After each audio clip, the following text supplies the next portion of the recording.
कर्मों की थ्योरी, उसको आज समझना है अच्छी तरह, क्योंकि हमारे जीवन में जितने भी सुख और दुख हैं ये सब कर्मों की वजह से ही है। बहुत से लोग परेशान होते हैं, गुरुजी ऐसा हो गया, गुरुजी वैसा हो गया, ये बीमारी आ गई, वो आ गई, सही नहीं हो रहे हैं, सालों साल हो गए, धक्के खा रहे हैं डॉक्टरों के पास, वैद्यों के पास, कहीं भी कोई आराम नहीं हो पा रहा है। तो ये क्यों होता है ऐसा, अच्छी तरह समझना है इसको।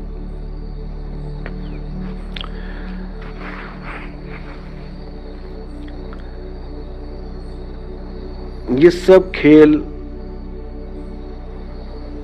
कर्मों का ही है। जैसा जैसा हमने कर्म किया है हमें वैसा वैसा ही फल मिलेगा। कोई रोकने वाला नहीं, कोई माई का लाल नहीं रोक सकता। आपने किसी को दुख दिया है तो दुख मिलना ही मिलना है, चाहे आज मिले, चाहे कल मिले, चाहे अगले जन्म में मिले। बस इतना समझ लो।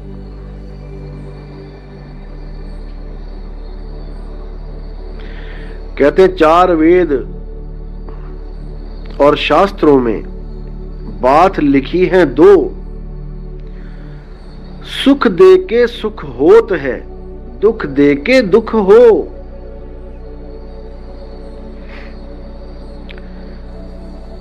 बस इतनी सी बात है।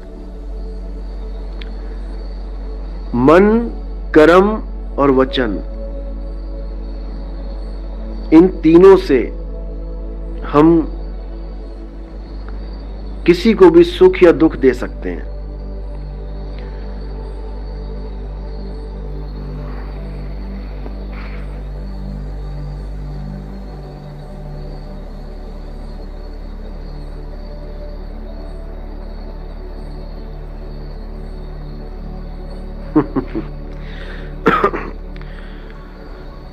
कोई बात नहीं, विरोधियों का काम होता है विरोध करना।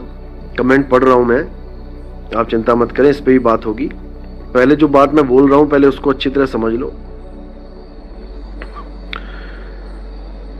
हमारे हाथ में परमात्मा ने एक ताकत दे रखी है जो हमारे ही हाथ में है, हमारे वश में है। लेकिन माया ऐसा घुमा देती है कि वो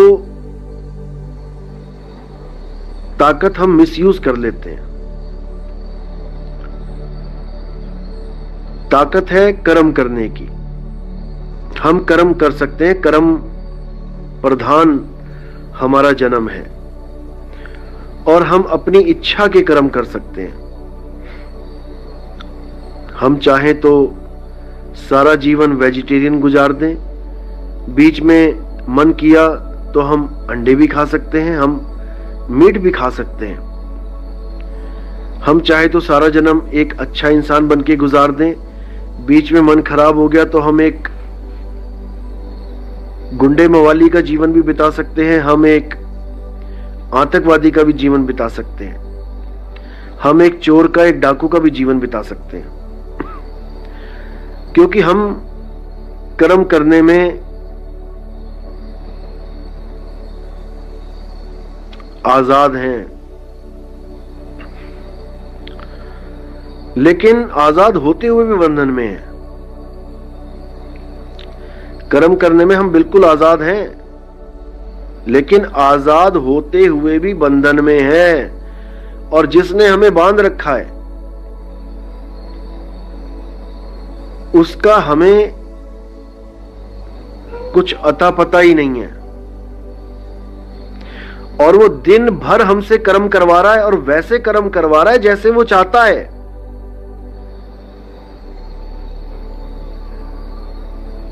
जो हमारे लिए भले अच्छे भी ना हो, जिसका फल हमें महा दुखदाई मिलने वाला हो, लेकिन वो सारे कर्म करवा रहा है हमसे। वो कौन है? वही काल निरंजन हमारा मन है। ये मन हमसे दुनिया भर के कार्य करवाता है, अच्छे भी बुरे भी। दोनों प्रकार के कार्य करवा रहा है। लेकिन जब हमारी फूटी किस्मत होती है तब ये अच्छे भी नहीं करवाता। कहते हैं ना, कई बार बंदा गुस्से में कहता है मेरी फूटी किस्मत इस घर में मैं पैदा हो गया। क्यों पैदा हुआ? अपने कर्मों की वजह से। किसी गरीब के यहां पैदा हो गया, झोपड़पट्टी में पैदा हो गया, किसी बेचारे सड़क छाप के यहां पैदा हो गया, सड़क के किनारे झोपड़ियां बेचारी कितनी होती हैं, उसमें पैदा हो गया। जब उसको पता लगता है कि दुनिया तो बहुत बड़ी है और पैसा कमाना ही मेन उद्देश्य है इस जीवन में, जब बाहर से ये ज्ञान होता है तो कहता है फूटी किस्मत मेरी, मैं कहां पैदा हो गया? मैं किसी राजा के यहां पैदा क्यों नहीं हो गया? मैं शाहूकार के यहां पैदा क्यों नहीं हो गया? कहां से होगा भाई? तेरे मन ने तुझसे काम ही ऐसे करवा दिए, क्या बनेगा तेरा? इसी प्रकार हमारे जो कर्म हैं हमने बहुत संभल संभल के करने हैं। गलती से भी हमारे किए किसी कर्म से किसी को दुख ना पहुंचे। अगर किसी को दुख पहुंचता है तो समझो कि तुम्हें भी उसका भुगतान करना पड़ेगा। दुख पहुंचने का मतलब यह नहीं कि कोई चोरी करने लग जाए तुम उसको पकड़ो ही ना, कि अगर मैंने इसको पकड़ लिया तो लोग इसे मारेंगे, इसको दुख होगा तो मुझे भी उसका भुगतान भुगतना पड़ेगा। बिल्कुल नहीं। अगर तुम चोर को नहीं पकड़ोगे देखते हुए कि वो चोरी कर रहा है तो उसका भुगतान तुम्हें भुगतना पड़ेगा। वो तुम्हारा कर्म बन जाएगा कि तू सब देखता भी रहा तब भी तू उसकी चोरी को नहीं पकड़ा और सामने वाले का नुकसान हो गया तेरी वजह से। तो अब तुम्हें भी उस नुकसान को झेलना पड़ेगा। ऐसा समय बनेगा, ऐसा समय बांधा जाएगा कि वो तुम्हारी चोरी कर रहा होगा और जो सामने खड़ा है जिसकी चोरी करते हुए तुमने नहीं रोका वो तुम्हारे यहां चोरी होते हुए देखेगा और रोकेगा नहीं। फिर तुम उसको कोसोगे, अरे यार तू मुझे बता तो देता अगर वो ऐसे कर रहा था। तो ऐसे ही ये टिट फॉर टैट थ्योरी चलती रहती है। ये तो हो गए वो कर्म जो अनजाने में हो जाते हैं। अब कुछ कर्म होते हैं जो जानबूझ के किए जाते हैं, जो सब कुछ जानबूझ के किए जाते हैं। उन कर्मों का हिसाब बहुत महंगा पड़ता है, बहुत ज्यादा। गर्दन काटोगे गर्दन कटवानी पड़ेगी, हाथ काटोगे हाथ कटवाना पड़ेगा, पैर काटोगे पैर कटवाना पड़ेगा। ये तो प्रकृति का सीधा सीधा कानून है, ये सीधा सीधा नियम है। जो करोगे सो भरोगे। अब और भी कुछ कर्म होते हैं, जैसे हम किसी को धोखा देते हैं। जैसे मेरा कोई मित्र है, उसने मुझ पे पूरा विश्वास किया और उसके अंदर कोई चोर भी नहीं है, बिल्कुल पाक पवित्र है बंदा, और मैं उसकी सारी बातें जान भी रहा हूं क्योंकि विश्वास करके वो मुझे बता रहा है। कल को किसी कारण मेरा और उसका कोई वैर विरोध हो जाए, किसी भी कारण, और मैं उसकी बातें सार्वजनिक कर दूं, उसकी सारी गुप्त बातें खोल के रख दूं सबके सामने ताकि लोग उसका मजाक उड़ाएं और मेरे दिल को चैन पड़े, तो इसका जो अंजाम होता है वो बहुत ज्यादा बुरा होता है। उसका हिसाब तो ऐसा होता है कि बंदा रो रो के, तड़प तड़प के मर ही जाता है, उसका तब भी हिसाब पूरा नहीं होता, उसको फिर बार बार जन्म लेना पड़ता है। और जो अपने गुरु के साथ धोखा कर देता है उसका भी बहुत बुरा हाल होता है। लेकिन सच में किया हो तो, किसी साजिश के तहत उस पर इल्जाम लगाए जाते हैं तो नहीं, तो कहते गुरु से कपट मित्र से चोरी, और या हो अंधा या हो कोढ़ी। तो ये दो काम तो जीवन में कभी करने ही नहीं है। गुरु से कपट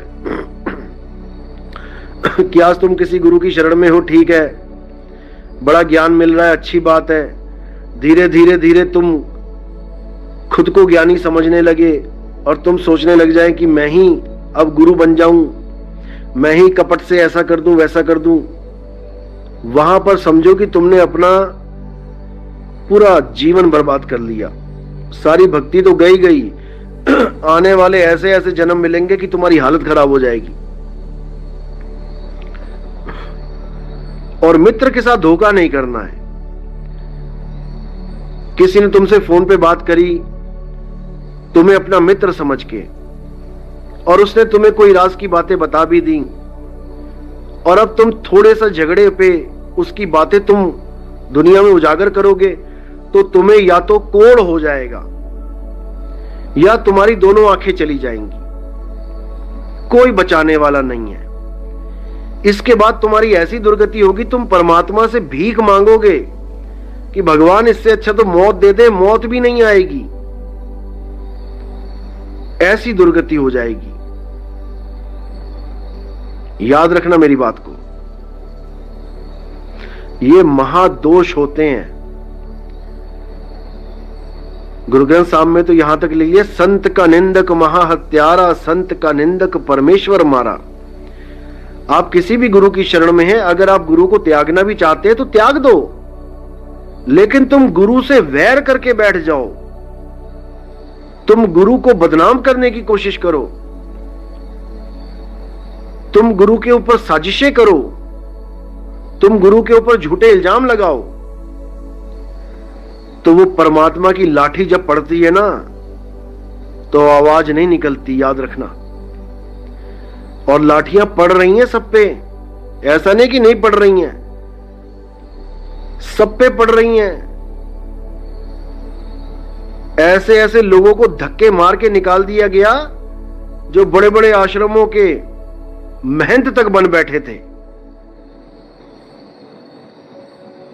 जो आश्रमों के महंत, वो भी 15, 20, 25 दिनों में धक्के मार के निकाल दिया गया उन लोगों को।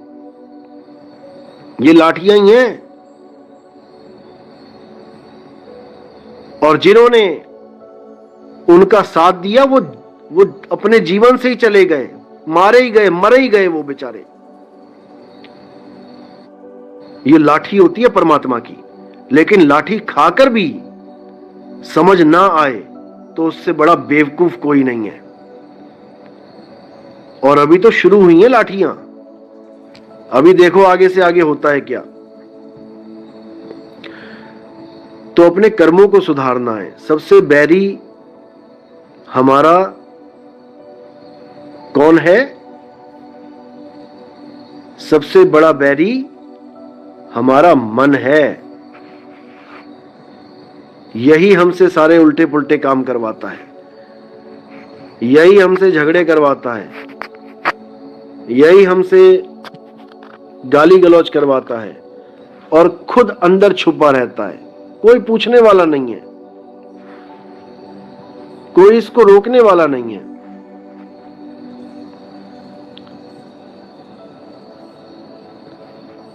इतना शातिर है ये।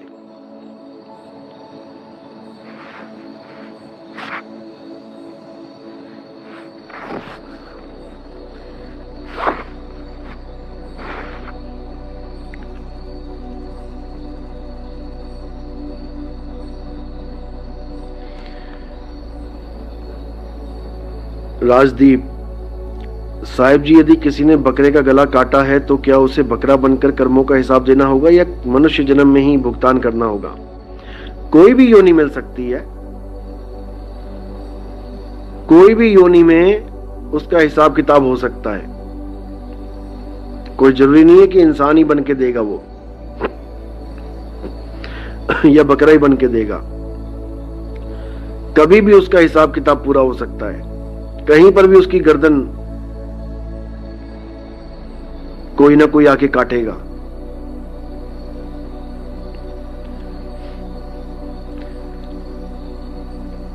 परमात्मा मौका सबको देता है, ना सुधरे तो फूटी किस्मत। बिल्कुल सही बात है। और ये मन का सबसे बड़ा खेल ये होता है कि एक तो ये हमारे कर्म बढ़ा रहा होता है, एक तो ये हमारे कर्म बढ़ा रहा होता है, कर्म पे कर्म करवा रहा होता है, और ऊपर से ये हमें मजे भी देता है कि कितना मजा आ रहा है, मैं ऐसे गालियां दे रहा हूं किसी को, कितना मजा आ रहा है, कितनी संतुष्टि मिल रही है, कितना अच्छा लग रहा है। और जीव बेचारा उसी गलत फहमी में कि मुझे अच्छा लग रहा है, मेरे मन को सुकून मिल रहा है, वो कर्म बेलगाम घोड़े की तरह करता रहता है, करता रहता है, करता रहता है। और जब कर्मों का घड़ा भर जाता है, फूटता है, तब माफिया मांगता फिरता है, गली गली धक्के खाता फिरता है। फिर कौन सुनेगा? करता था तब क्यों रहा, अब कर क्यों पछताए, और बोए पेड़ बबूल के तो अंबुआ कहां से पाए।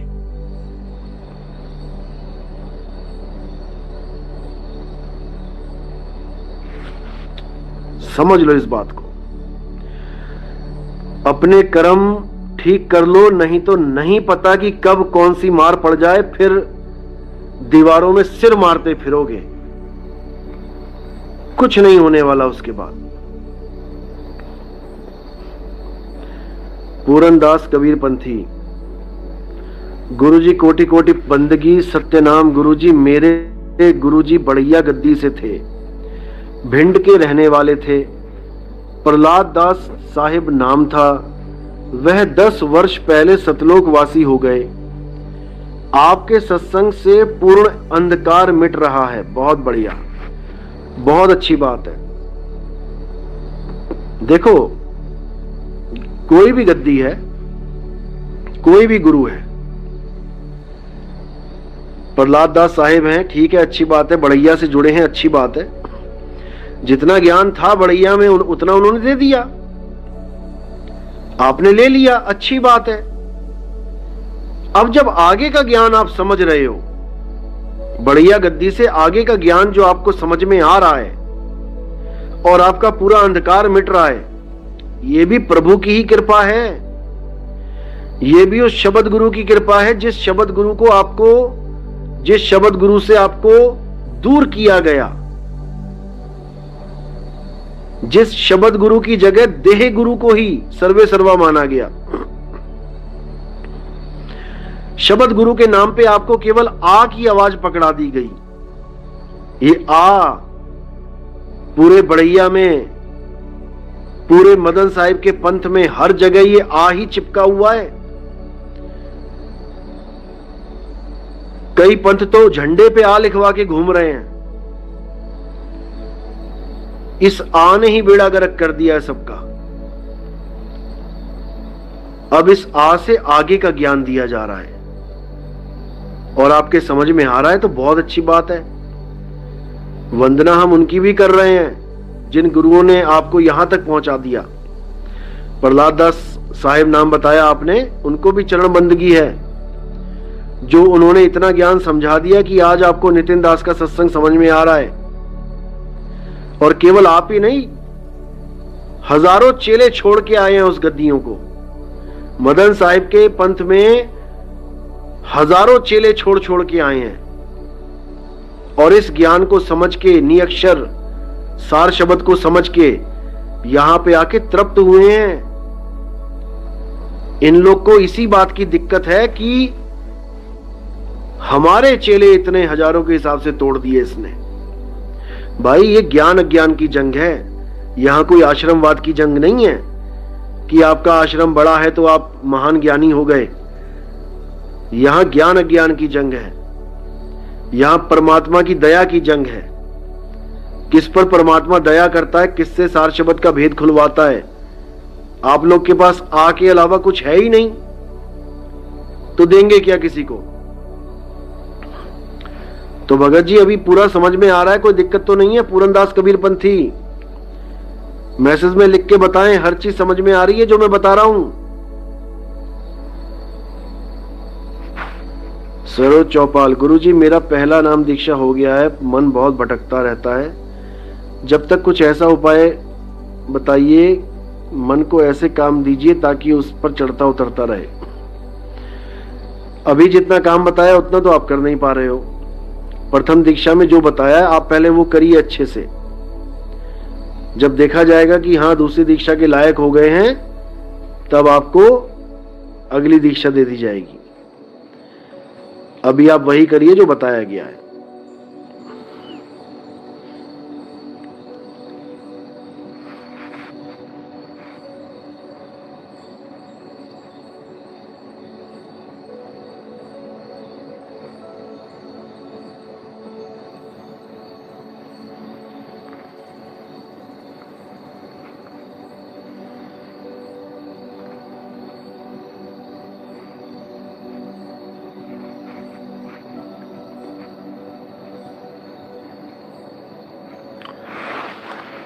रविंद्र गुप्ता, मन में अच्छे बुरे विचार आना भी क्या कर्म है?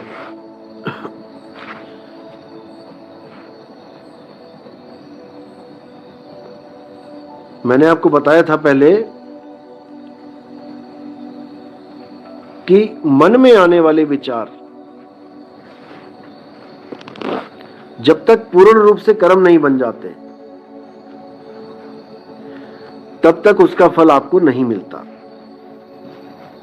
मन में जो विचार होते हैं असल में कर्म का बीज वही होता है। कोई भी कर्म करने से पहले मन में विचार आता है, वो बीज है। अगर आपने उस बीज को अंकुरित कर दिया, उस पे पानी खाद डाल दी, तो वो पेड़ बन जाएगा।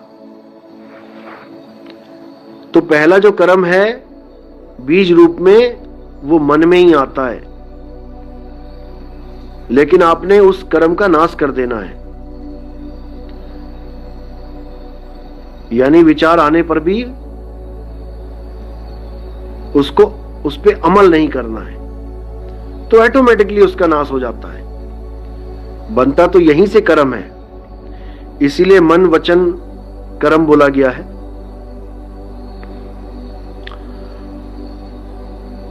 प्रियांशी, गुरुदेव जी हम अपने आप को नहीं देख सकते, और जो कोई कुछ देख रहा है उसे आत्मज्ञान हुआ ही नहीं। बिल्कुल सही बात है। आत्मज्ञान होने पर एक ऐसी अवस्था बन जाती है कि उसके बाद ना कोई बैरी ना कोई मीत। उसके बाद बस एक ही काम रह जाता है कि कैसे जीवों को जगाया जाए। फिर तुम्हें कोई गालियां देता है, उससे तुम्हें कोई फर्क ही नहीं पड़ता। सारा दिन सारी रात गालियां देता रहे, रत्ती मात्र भी फर्क नहीं पड़ता। और अगर कोई उन गालियों का जवाब देने लग जाए गालियां निकाल के, तो समझ जाओ उसे जीवन में कभी आत्मज्ञान की झलक भी प्राप्त नहीं हुई।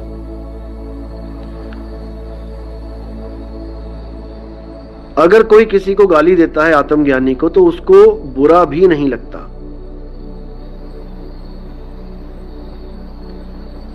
वो कभी उससे बैर भी नहीं करता। हां, गुरु होने के नाते वो शिष्यों को डांटता जरूर है, क्योंकि ये उसका फर्ज है। अगर वो ये फर्ज नहीं निभाएगा तो वो खुद दोषी हो जाएगा। इसलिए हर गुरु का फर्ज है कि वो अपने शिष्यों को डांटे, उसको सीधे रास्ते पे लेके आए, चाहे कैसे भी लेके आए। लेकिन अगर शिष्य ने कसम खा ली कि मैंने आना ही नहीं है, फिर उसके साथ नाता तोड़ने में भी कोई दिक्कत नहीं है। फिर उससे नाता तोड़ दो, जाने दो जहां जाता है।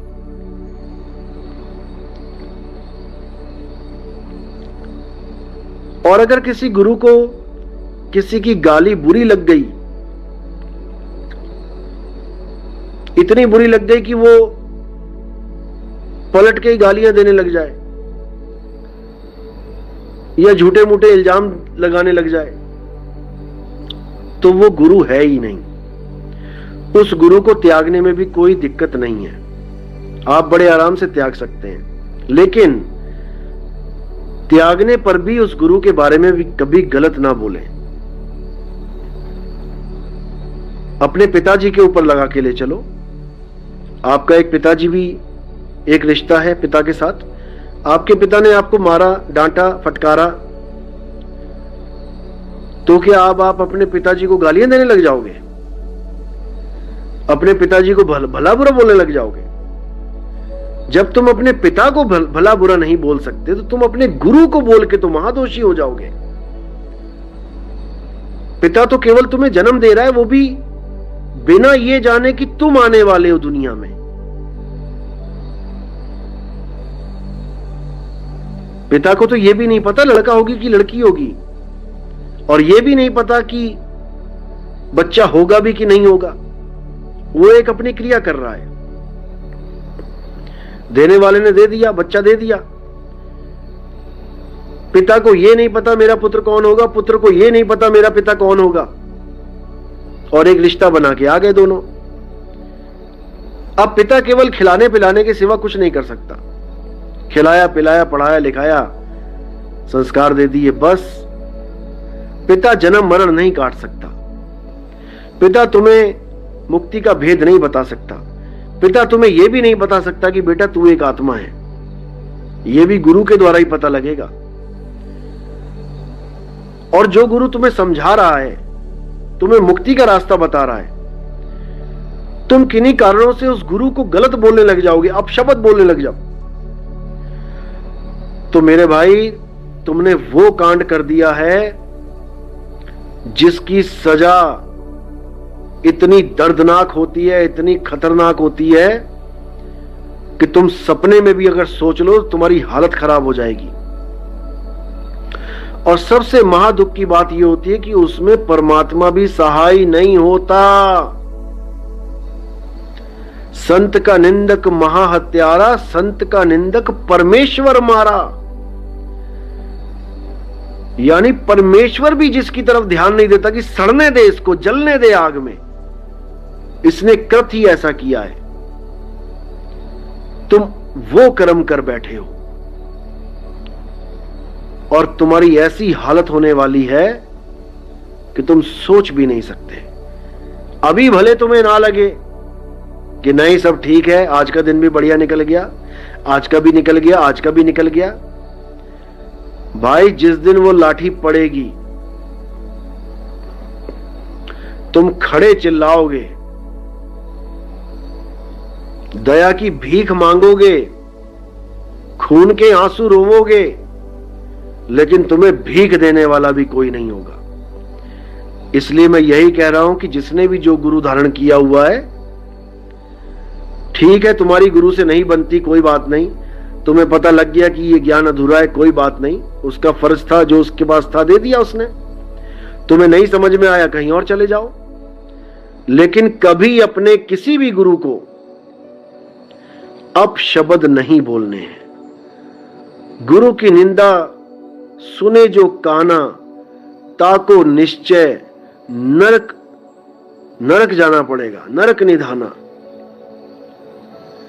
गुरु की निंदा जो मुख से करही, जन्म जन्म भव सागर पर ही। ऐसी दुर्गति होगी, ऐसी दुर्गति होगी कि रब दा ना याद आ जाऊगा। रब रब करूंगा लेकिन रब भी सहाय नहीं होगा, ऐसी हालत हो जाएगी। इसलिए भाई अपने कर्मों को संभाल लो, अभी समय है। उसके बाद जब घड़ा भर जाएगा फिर प्रकृति मौका नहीं देती। तो इसलिए कर्मों को हमेशा हिसाब से करना चाहिए।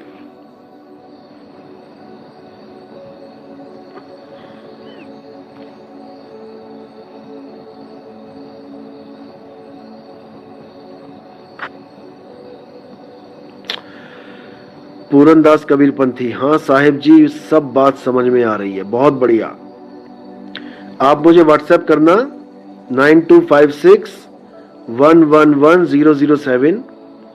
आपको मैं बहुत से बड़ैया गद्दी से जुड़े हुए भक्तों के नंबर दे दूंगा, जो वहां छोड़ छोड़ के आए हैं, वहां का अज्ञान उनको पता लग चुका है कि कितना है वहां पे ज्ञान, और अब सत भक्ति से जुड़ रहे हैं। तो मालिक की कृपा जब होती है तो ऐसे ही जीव जागते हैं।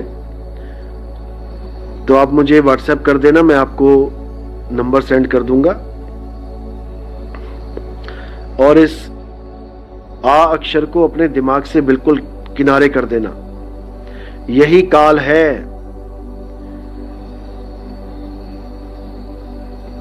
इसी को निरंजन बोला है कबीर साहब ने, और ये इसी निरंजन की भक्ति में लीन है ये लोग।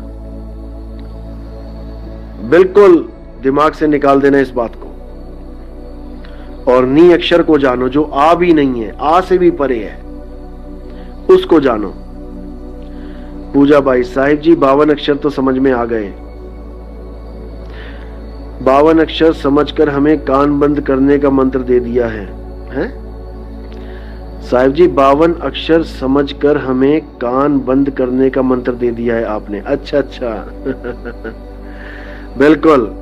अगर कोई आपको 52 अक्षर में गाली देता है तो आप अपने कान बंद कर लीजिए, और 52 अक्षर आपको छू भी नहीं सकते।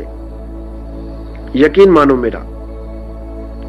कान नहीं भी बंद किए, कान खोल भी लिए, तब भी अगर आप उन 52 अक्षरों को ग्रहण नहीं करोगे मन से,